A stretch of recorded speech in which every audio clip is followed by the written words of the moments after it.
A midwife of 30 years is facing the sack from her job because her red hair, which she had when interviewed for the job, breaches a hospital uniform policy.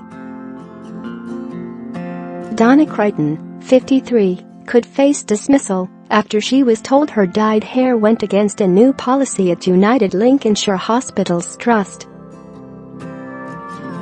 The midwife, who is now off work due to stress, claims a deputy chief nurse spoke to her about her hair in June this year and said her appearance did not comply with the new rules which came into force in November 2017. Ms. Crichton has worked in the NHS for 30 years, including 7.5 in Lincolnshire, said nobody batted an eyelid at her hair colour when she was interviewed for the job. Ms. Crichton, who is based at Lincoln County Hospital but mostly works in Grantham, was reportedly told she would face disciplinary proceedings, and if she still did not change the color she would face dismissal.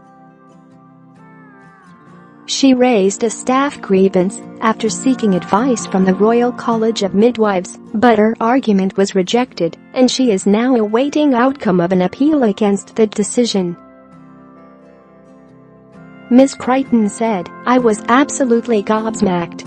I could not believe what I was hearing after being employed at the trust for 7.5 years with the same colored hair, interviewed with the same colored hair.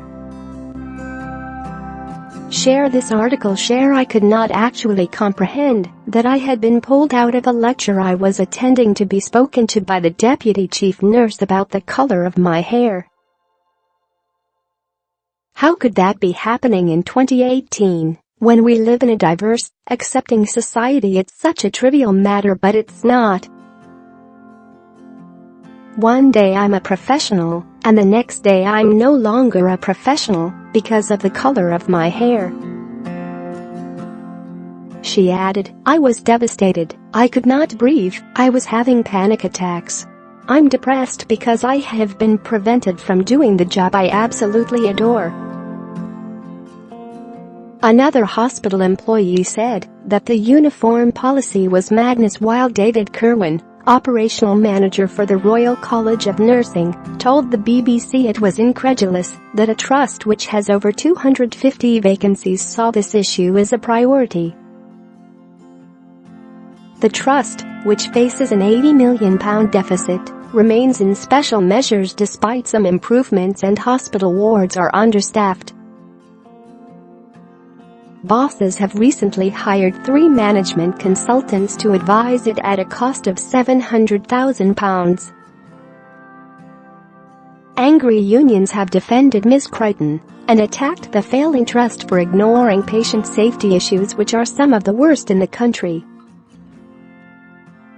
Unison spokesman Elliot Dean said, "There's chronic understaffing on the wards. The trust relies too heavily on agency staff, but bosses can find £700,000 to spend on 3 management roles.